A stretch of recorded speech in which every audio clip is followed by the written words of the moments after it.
Olá, desbravadores! Tudo tranquilo? Galera, para essa aula nós vamos falar de um assunto conhecido como deslocamento do equilíbrio químico. Todo mundo lembra quais são os fatores que influenciam no deslocamento do equilíbrio químico? Lembra ainda que tem um cientista chamado de Le Chatelier, que ele fala diretamente desses fatores, que ele contribuiu para nós da ciência falando desses fatores que irão deslocar o equilíbrio químico? Bora ver como essa aula está? Roda a vinheta pra gente, vamos aí!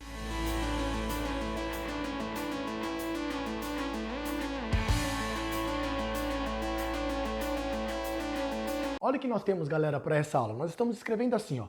Existem alguns fatores que deslocam o equilíbrio químico. Para nós, é conhecido como o princípio de Le Chatelier. Então, segundo Le Chatelier, alguns fatores chamados de pressão, temperatura e concentração, eles deslocam para nós o equilíbrio químico. Professor, você está anotando aqui ainda, Eva, o que nós conhecemos como o catalisador.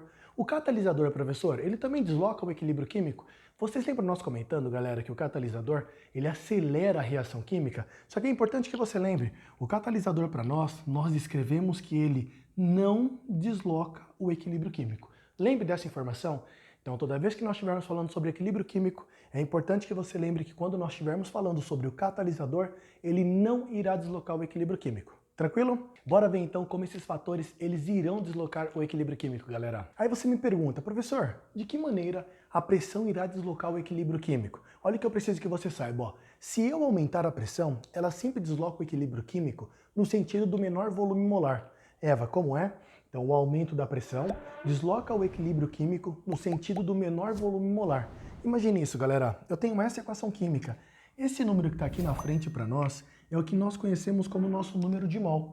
Quer dizer que nós teríamos 2 mols nos reagentes e nós teríamos 1 mol aqui no produto. O que eu preciso que você veja? Se eu aumentar a pressão nesse equilíbrio químico, ele irá deslocar no sentido dos produtos, no sentido da minha reação direta. É importante que você lembre ainda, quando vem aqui para a direita, chamado normalmente de V1, eles chamam esse deslocamento, o deslocamento no sentido direto. Se você lembrar que vai para a direita. Para nós, galera, quando está voltando, eles chamam de V2. Esse V2, ele aparece normalmente como sentido inverso. Lembra disso, tá? Então, nesse caso, se eu aumentar a pressão, desloca no sentido do menor volume molar. E é importante que você lembre ainda, se nós agora fizermos o processo inverso, diminuir a pressão, ele desloca no sentido do maior volume molar. Lembra disso, tudo bem? Essa reação, galera, é conhecida como a reação de síntese da amônia. O gás nitrogênio reagindo com o gás hidrogênio, formando para nós o que nós conhecemos como gás amônia. Existem várias questões que falam sobre o deslocamento do equilíbrio químico, que eles trazem para nós essa questão. Olha o que eu quero que você perceba, ó. Repare que nesse caso, novamente, aqui no nosso reagente nós teríamos 3 com mais 1, teria um total de 4 mols. Certo, Eva? E lá nos produtos, galera? Vê se faz sentido novamente, ó. Aqui nos produtos, nós teríamos um total de 2 mols. Você concorda que se eu aumentar a pressão nesse equilíbrio químico, que aqui está na lousa, iria deslocar no sentido do menor volume molar para os produtos? Se eu, nesse caso, fizesse o processo inverso, se eu estivesse diminuindo a pressão, nós iríamos deslocar o equilíbrio químico no sentido do maior volume molar. Uma vez, galera, em um certo vestibular, apareceu assim, ó. Em qual dos equilíbrios abaixo a pressão não irá influenciar, não irá deslocar o equilíbrio químico? Mas Eva, existem equações que a pressão não influencia? Existem, galera, existem várias questões. Tem uma que ela é muito conhecida para nós chamado da síntese do ácido clorídrico. É essa equação aqui, ó. O gás hidrogênio, que é colocado para reagir com o gás cloro, e isso produz para nós 2 mols do que nós conhecemos como ácido clorídrico, HCl. Olha o que eu quero que você perceba, galera. Nesse caso, existe 1 mol nos reagentes com mais 1. Ó. Nós teríamos um total de 2 mols nos reagentes. Olha lá no produto. A equação ela já está balanceada. Olha isso, galera. 2 cloros, 2 hidrogênios, 2 hidrogênios. Então nós temos 2 mols do lado de cá e nós teríamos 2 mols lá nos produtos. Como o número de mol ele acaba sendo igual nessa equação, tanto no reagente quanto na pressão, é dito que a pressão não irá influenciar. Tanto se nós aumentarmos a pressão ou diminuirmos a pressão, não ocorre deslocamento nessa equação química. Tranquilo?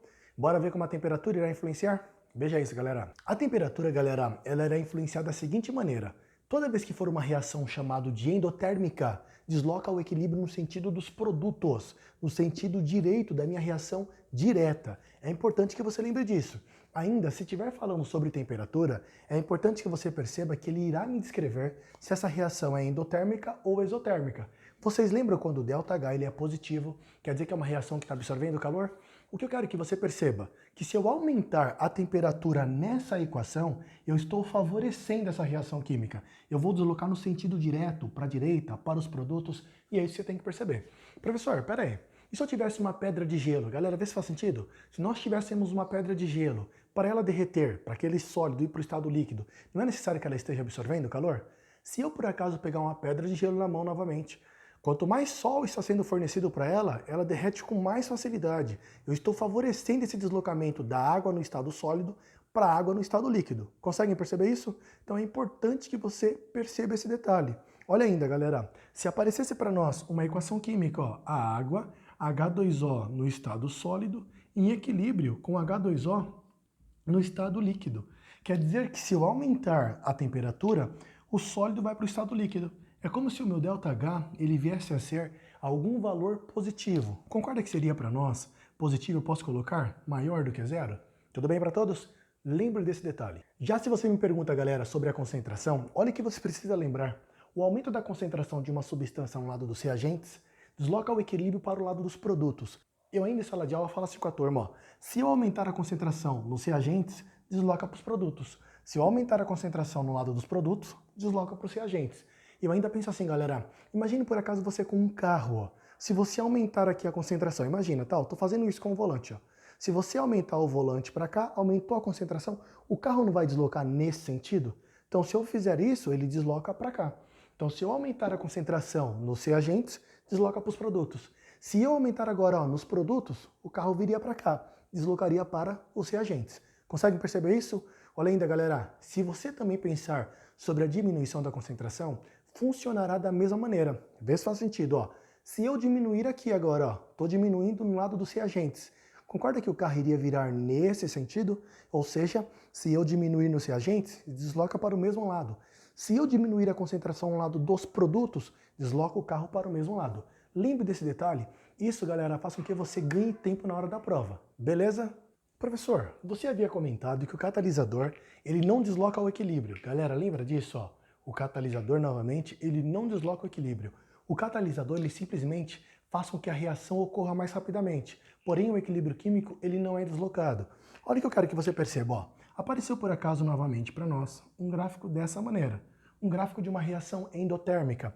Repare que aqui apareceu ó, a entalpia dos reagentes e aqui em cima está aparecendo para nós o que nós conhecemos como a entalpia do produto. Com isso, se a entalpia do produto é maior do que a do reagente, olha novamente, a entalpia do produto ela é maior que a entalpia do reagente, é uma reação endotérmica. Ou ainda, a entalpia do reagente seria menor que a entalpia do produto. Lembra disso? Para nós são algumas características de uma reação endotérmica. Se nós tivéssemos um catalisador, ele simplesmente, galera, iria diminuir a energia de ativação. Lembre que a energia de ativação é o que vai dos nossos reagentes até o topo dessa nossa curvinha para a reação acontecer. Essa que eu estou colocando aqui agora de azul, ó, é a energia de ativação sem o catalisador. Ela é maior do que quando ela está com o catalisador.